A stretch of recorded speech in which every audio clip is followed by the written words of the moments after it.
Hey everyone, and welcome back to Assessing Livingston Parish with Jeff Taylor. And first of all, great to join you again on another podcast. Well, thank you, Jim. I enjoy these things. Yeah, I know people think that I'm mostly just in the corner quiet and I just don't get out there very much. And this gives me a chance to really let my personality shine a little bit.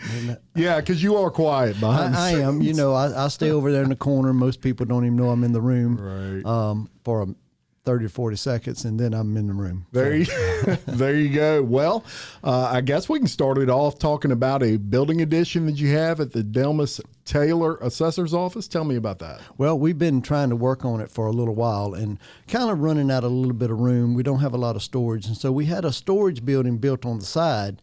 And then when we got all that done, the clerk of court and register of voters is in there with us. And then we realized that our residential and our commercial departments were growing, growing. And for us to have any room for our mapping department, which, by the way, we're working on some things with the parish and the sheriff and the school board and everything, to where we're going to become the big map of the whole parish. And they're going to go into that. And I'm going to help purchase that for them because it's something that I can do. We already got it, and so we're going to house it over in our office, but we're updating our mapping system. We're going to a more substantial mapping system that be a little bit better than what we got now. I mean, our mapping system is good, but if you ever just stop, you stop growing. So we're going to continue. Well, for us to have our mapping department the way we want to, where people can come in, we have to move some of our residential and commercial out of the way. Sure. And so we've got an area in the back that the clerk of court actually has right now. So they're going to move over into the storage building area. We're going to add on about 800, 900 square feet there. Yeah. And then they'll be able to house all their records over there. And that'll open up that big back area for us to be able to house both of our outside departments. Wonderful. And we do want to talk about CA3. Tell us about that. Constitutional Amendment number 3. Yep. It is where the teachers can get a pay raise. We have long been trying to get teachers a pay raise, and we want to be able to do that. What it does is this is going to be May the 16th, also the Constitutional Amendment. It is going to pay down some of the retirement debt, and with the money that's saved off of all that, they can give permanent pay raises for the teachers. Right now, our teachers are getting these stipends that come in, and you don't know if year for year. Yeah, it's just a quick hit and everything. But this is going to give them something permanent, and so I am in 100% support of that for our teachers. I want to make sure that they get paid the averages that they need to be paid. It's not enough, but it's something. It's never be enough for what they do. Our teachers put it on the line every day.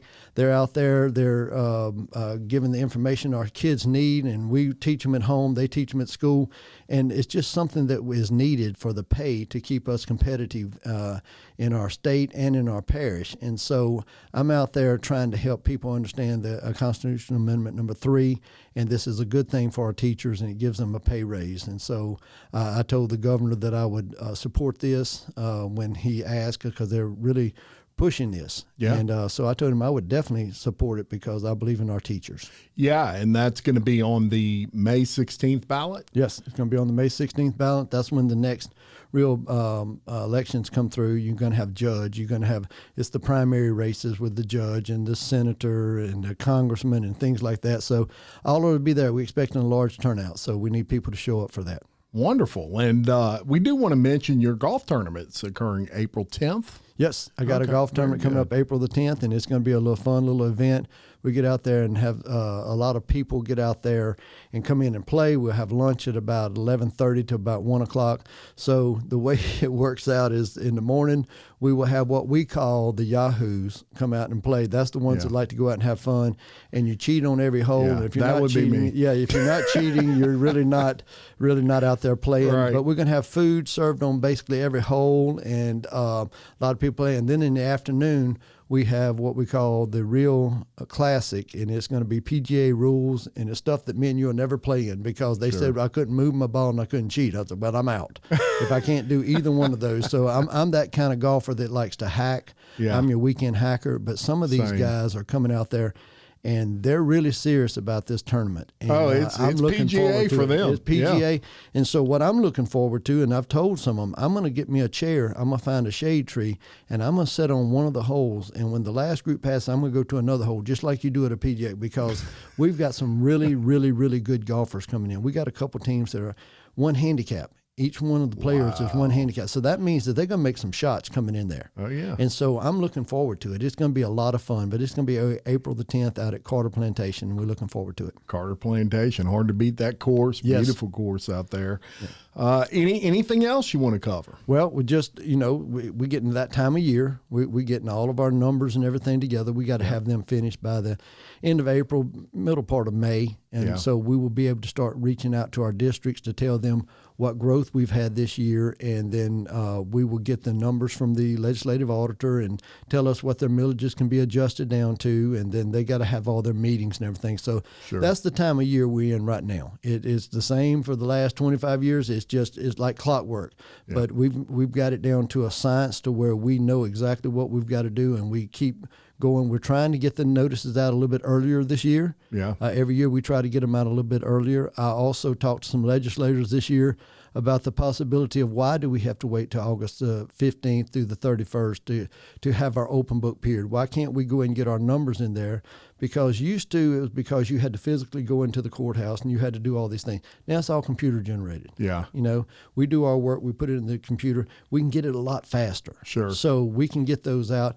The further we move it back into, say, June or July, the earlier we can send those notices out. They can still be due by December 31st, but it gives you a little bit more time. Right. And so we're trying to work on that. We're working on some of our freeze forms. We're trying to get the over 65 freeze form. We're trying to get the income raised up a little bit, because when they first started, it was really low. So we got a couple bills in there in this session for that.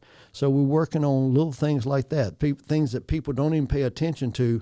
All of a sudden, you get another $25 or $30 or $40 or $50,000 into your freeze, and the amount of money you can make, so it puts you into a freeze situation, so your assessments can't go up. Yeah. So it's all these little things. I spend a lot of time down at the legislature during this time of year, and people just think that I'm down there having fun. It's not fun going to the legislature. I don't want to go when you have to go. Right. But we go down there because there's things that turn out good for our constituents, and we want them to get all the benefits that they possibly can. Yeah, and right now they're in session, are they not? Yes, they are in session, and so they've been in session now for 2 weeks, and I've been down there a good bit. Oh, I can only, Well, thank you so much for coming on. As always, love doing this show with you. And, of course, we will keep all of you informed as things happen with the assessor's office and things that Jeff Taylor wants to get out there. So thank you so much, and we'll see y'all next time. Thank you, Jim.